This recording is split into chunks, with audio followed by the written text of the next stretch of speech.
누군가의 말처럼 여러분 출애굽 사건은 사람의 의지가 아니라 하나님의 의지가 오롯이 드러난 사건입니다.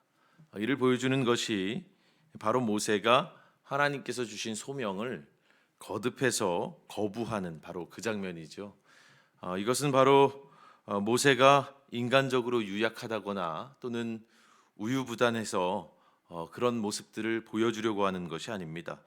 오히려 그러한 이야기가 우리에게 알려주는 중요한 사실은 바로 이스라엘의 해방이 그저 모세라는 한 인물의 용맹이나 의지에서 비롯된 것이 아니라 애굽에서 노역하며 고생하던 이들 곧 히브리인들을 향한 하나님의 의지에서 비롯된 일이라는 거죠.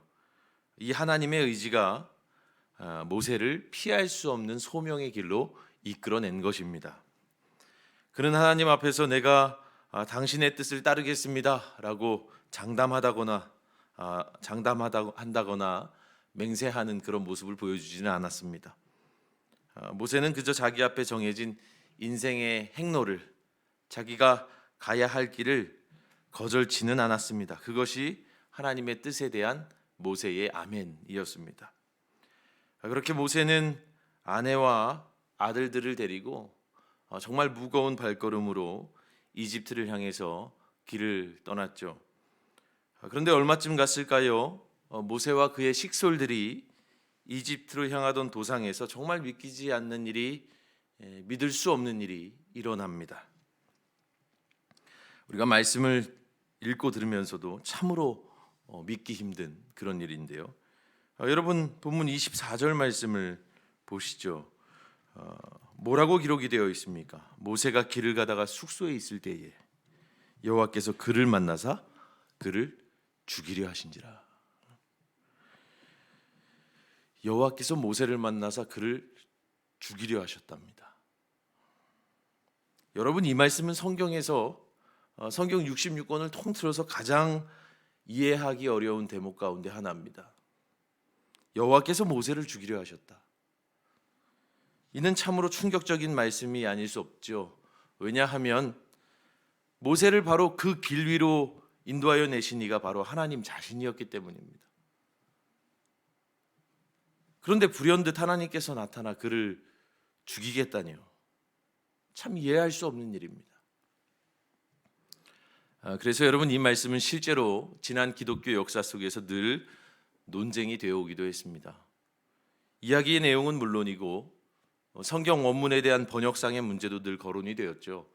그러다 보니 오늘 이 본문 말씀에 대한 다양한 해석이 있습니다만 사실 그 어느 것도 말씀의 본래적 의미에 부합한다라고 쉽게 단정할 수는 없습니다.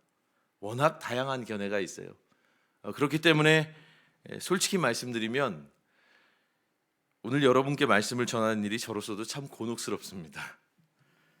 선뜻 이해할 수 없는 이 구절을 누군가의 어떤 특정한 해석에 따라서 전하다 보면 마치 그것이 전부이고 그것이 틀림없는 사실인 것처럼 호도될 우려가 있기 때문입니다.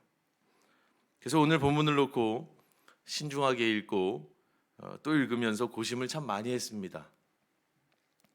그런데 그렇게 고심을 하다 보니 오늘 본문 말씀 속에서 우리가 부정할 수 없는 진실이 하나 있더군요. 이렇다 저렇다 하는 추론 말고요. 말씀을 통해서 우리가 알 수 있는 진실이 하나 있습니다. 그게 뭐냐 하면 오늘 본문 말씀 전후 문맥 그 어디를 봐도 하나님께서 이 시점에서 모세를 죽이려고 할 만한 합리적인 이유가 전혀 없다는 겁니다. 그 하나 진실만 보이는 거예요. 우리가 납득할 수 없는, 우리가 이해할 수 있는 차원의 그런 이유가 정말 없는 겁니다. 여러분 자신이 한번 모세의 입장이라고 생각을 해보십시오. 내가 당시 모세의 입장에 서 보십시오. 하나님의 뜻대로 처음부터 가기 싫다고 하지 않았습니까? 하나님의 뜻대로 이집트에 가고 있는데 하나님께서 벼랑간에 가타부타 설명도 안 하시고 나를 죽이려고 하는 겁니다. 여러분 이해가 되십니까? 혹자는 이러한 일이 모세와 그의 아내 십보라 그리고 그의 아들들이 애굽에 당도하기에 앞서 할례를 통해 정체성을 바로 세우려고 하셨던 하나님의 의도였다라고 말하지만 결과적으로 그렇다 하더라도 모세를 죽이려고 하시는 하나님의 행동이 선뜻 이해되지 않는 것이 사실입니다. 내가 모세의 입장에 서보면 정말 이해할 수가 없는 일임을 잘 느낄 수 있습니다. 자, 그렇다면 여러분, 이렇게 납득할 수 없는 하나님의 일을, 그리고 우리의 머리로는 도무지 이해하기 어려운 불가해한 이 말씀을 우리는 어떻게 바라봐야 하겠습니까? 오늘 말씀처럼 하나님의 처사가 쉬이 이해되지 않을 때, 또는 말씀을 읽을 때 이 말씀의 구절이 좀처럼 납득이 되지 않을 때, 도무지 이성적으로 우리가 받아들일 수 없을 때, 무엇보다 우리는 다른 어떤 것을 가져다가 손쉬운 해답을 꿰어 맞추려고 해서는 안 됩니다.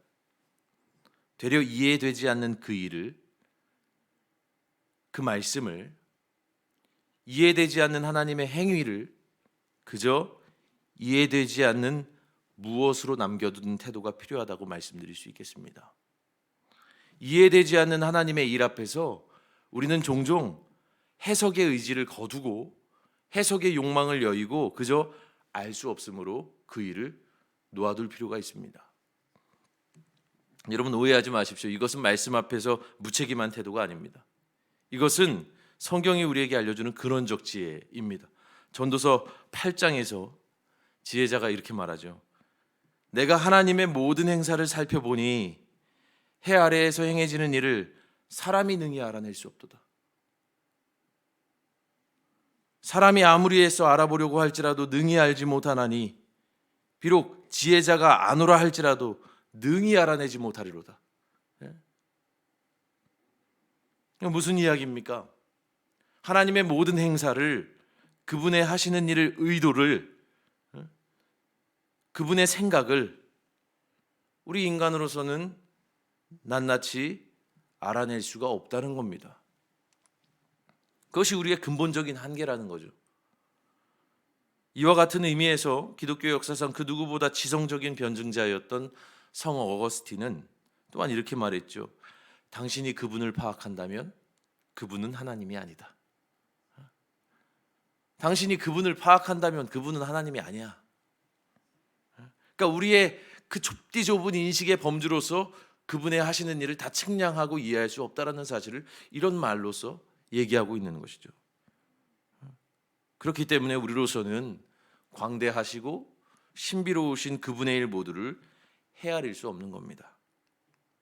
이처럼 오늘 본문 속 하나님의 행동이 곧 이집트로 막 출발한 모세를 길에서 죽이려고 하셨던 그 일이 오직 인간의 생사여탈권을 쥐고 계신 그분의 일이기에, 우리를 살리기도 하시고 죽이기도 하시는 그분의 일이기 때문에 우리로서는 어떤 이유로도 설명이 가능하지는 않지만, 다만 오늘 말씀에서 주목하고 싶은 딱 한 가지가 있습니다. 바로 일련의 사건 뒤에 이어지는 모세의 행동입니다. 앞서 말씀드렸어요. 하나님께서 그 길 위에서 모세를 죽이려고 하신 일이 정말 이해할 수 없어요. 어떤 말로도 충분히 납득 가능한 얘기를 할 수 없습니다. 하지만 그 이후에 하나님께서 죽이려고 하신 그 사건 이후에 모세는 어떤 행동을 보여주고 있는가? 28절 말씀이 이렇게 전하죠. 모세가 여호와께서 자기에게 분부하여 보내신 모든 말씀과 여호와께서 자기에게 명령하신 모든 이적을 아론에게 알리니라. 여러분, 여기서 무엇을 느끼십니까?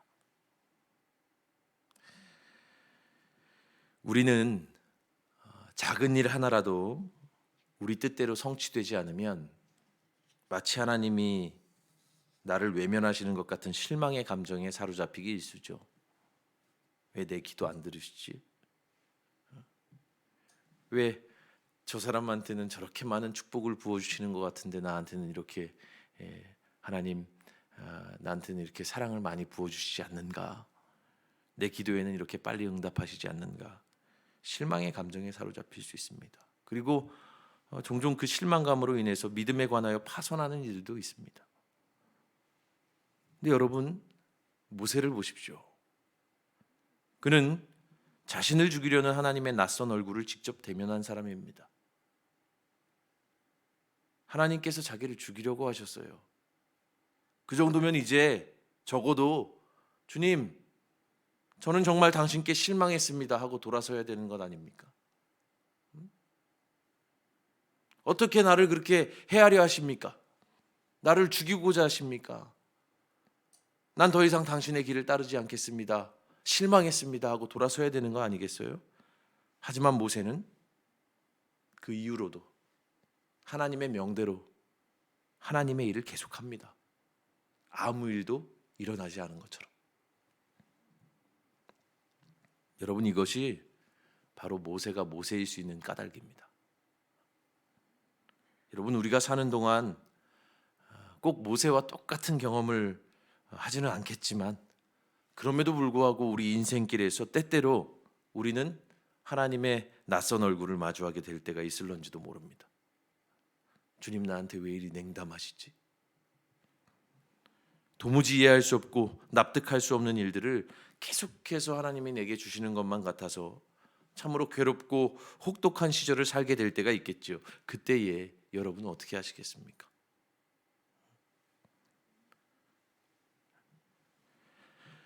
여러분, 그때에는 이해되지 않는 하나님의 일들을 그저 이해하려고 애쓰지 마십시오.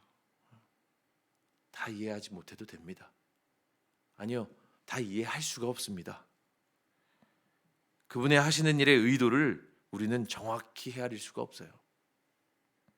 다만 여러분, 그렇게 냉담한 하나님의 얼굴이 나에게 비춰지는 것 같은 그 순간에 모세를 생각하십시오. 그가 하나님 앞에서 어떻게 반응했고 또 어떻게 행동했는지를 기억하십시오. 그 영혼의 경지가 너무나도 높아서 우리로서는 모세와 같이 하는 것이 불가능하다 여겨질지라도 그래도 하나님의 낯선 얼굴 앞에서 우리도 모세와 같이 우리 앞에 주어진 길 아무 일도 없었던 것처럼 그저 묵묵히 순종하며 걸어가는 참된 믿음의 사람들이 되기를 이 새벽에 주님의 이름으로 축원합니다.